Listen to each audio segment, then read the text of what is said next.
मामा नमस्कार। नमस्कार भन्छ। यो घर बन्दै गरेको समय एकजना भाइ मैले ठ्याक्कै नाम बिर्से के पो मिलन मिलन राई हाम्रो मिलन भाइको अगाडि पनि मैले एउटा भिडियो सार्वजनिक गरे।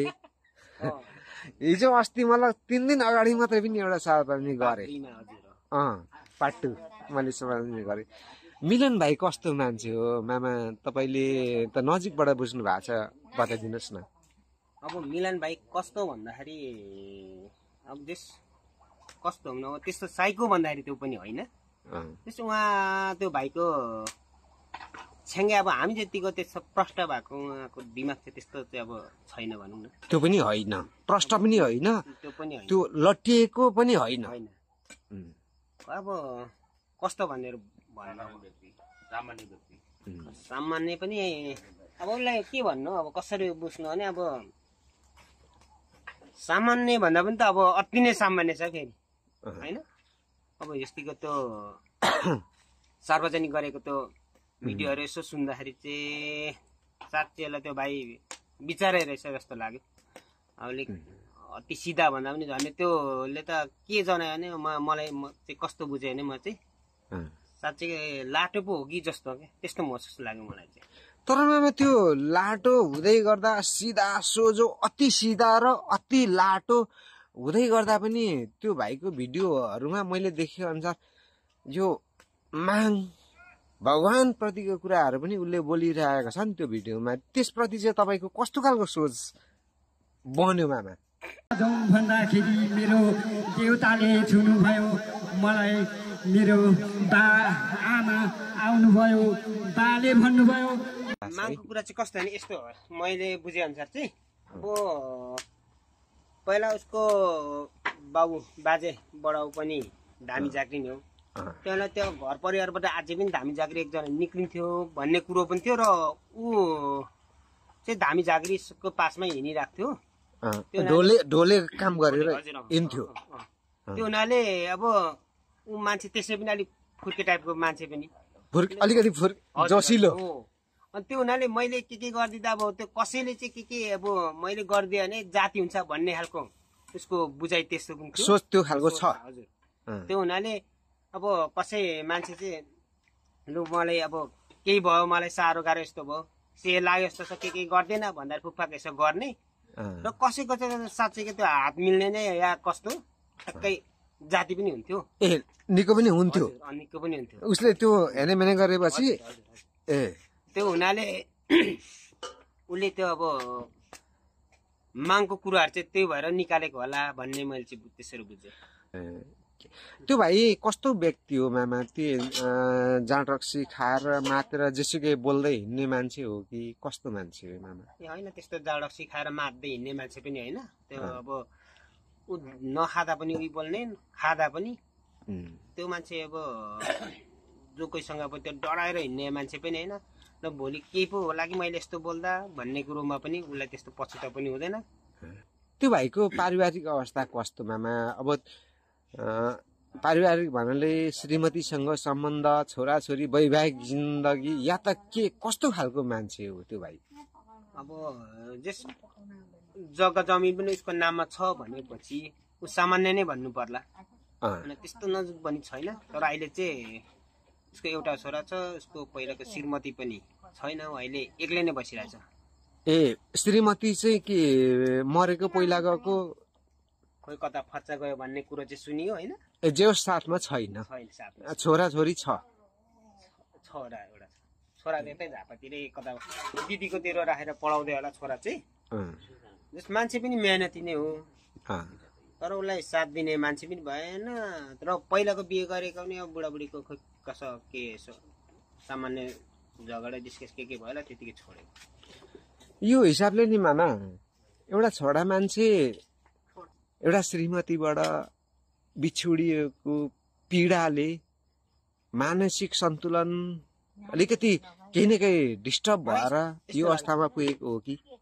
होइन, त्यो जस अरू अरू मान्छे चाहिँ जस अरू चाहिँ कोही पनि अरू चाहिँ अब त्यसो श्रीमतीले छोड्दाखेरि मानसिक पीडा होला हुन्छ र त्यो भाइलाई चाहिँ मिलनलाई चाहिँ त्यो पनि हैन पहिला जे जस्तो थियो त्यो यथार्थ त्यही नै हो। त्योभन्दा उसलाई श्रीमतीले छोडेर त्यस्तो मानसिक पीडा छैन जस्तो लाग्छ।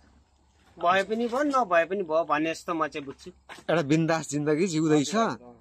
हुन्छ मामा, अब अहिलेसम्म तपाईँसँग अब यो ठाउँमा तपाईँले घर बनाउनु भयो, तपाईँको बुबाले अपरझटले यो ठाउँ रोजेर यो 2-2.5 वर्ष घुलमिल गर्नुभयो यो ठाउँमा र लगभग अब मूल बाटो भन्दा पनि लगभग 300-400 मिटर भित्र हुनुहुन्छ, यहाँ आइरहनुहुन्छ। कस्तो फिल गरिरहनु भएको छ हामीसँग यसरी यो समाज बसिरहँदाखेरि कस्तो देख्नु भएको छ बुवा आमालाई? अब होइन अब कस्तो नि पहिला चाहिँ अब बुवा उता उदयपुर गाईघाटतिर बस्दा धेरै टाढो दूरीको हिसाबले पनि अब र यहाँ हुँदा चाहिँ अब तपाईँको अब अघि मात्रै भर्खरै मात्रै फोन कन्ट्याक्ट भएको थियो। अघि त्यस्तै 3 बजीतिर दिउँसो। अनि त्यो यहाँ चाहिँ नजिक हुनाले लगभग 3 घण्टा 4 घण्टामा त आउजाउ भइहाल्छ। 2.5 घण्टादेखि लिएर 3 घण्टामा आउजाउ हुन्छ। त्यो भएको कारणले अब मलाई चाहिँ कस्तो थियो भने यो ठाउँमा अब तपाईँसँग चिन्जान हुँदा पनि धेरै खुसी लाग्यो। आफन्त नै हुनुहुँदो रहेछ। अनि अब यो ठाउँमा अहिलेसम्म म यसो आउँदाखेरि यहाँको इष्टमित्र यहाँको साथीभाइहरू पनि जस मैले अहिलेसम्म चिन्जान भएको साथीभाइहरूसँग खुसी नै लाग्यो। जस रमाइलो टाइपकै छ उहाँहरू पनि र यहाँको वातावरणको हिसाबमा पनि ठिकै लाग्यो मलाई चाहिँ। अब त्यस्तो फटाहरू पनि अहिलेसम्म चाहिँ हुन्छ मेरो अहिलेसम्मको अनुभवमा चाहिँ त्यस्तो छ जस्तो खासै देखिनँ। दर्शक म सुभाष साम्पाङ राई। अब अघि पनि मैले भने हाम्रो यो साम्पाङ मार्गमा चाहिँ आजभन्दा 2-2.5 वर्ष अगाडि खरिद गरेर घर बनाएर बस्नुभएको हाम्रो कुपाको छोरा यहाँ आउनु भएको छ। उहाँको विचारहरू त्यहाँको एकजना भाइ यो घर बन्दै गर्दाखेरि धेरै सहयोग गरेको एकजना भाइ मिलन भाइको भिडियो आजसम्म मैले 2टा हेरिसकेको छु र मैले सार्वजनिक पनि गरेँ। त्यसअनुसार मैले यो भिडियो आज मामा आउनुभएको टाइममा यो भिडियो मैले यहाँहरू सामु राखिरहेको छु। र मामा अनि खेसाङ खोपा 4मा के कस्तो वातावरणहरू छ, राजनीतिक र स्थानीयहरूको कस्तो खालको चहल पहलहरू छ, अलिकति मेरो दर्शकहरूलाई बताइदिनुहोस् न।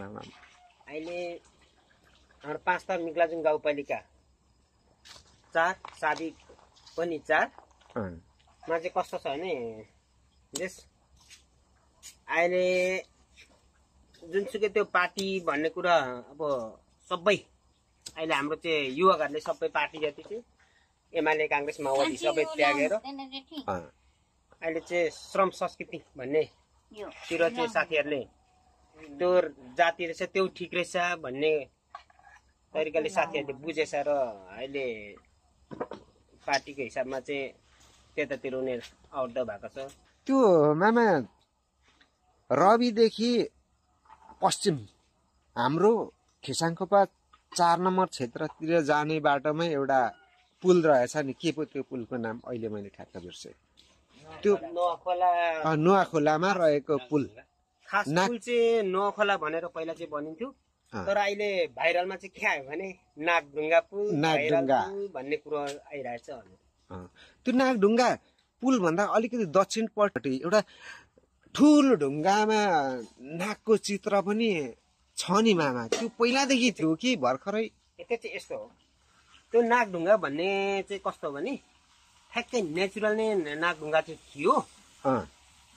तर त्यसमा चाहिँ पछि आएर त्यो बाहिरको त्यो मिसहरूले चाहिँ आउनु भएर उहाँहरूले अलिकति गरेर चाहिँ त्यसपछि कलर गर्यो भनौँ न।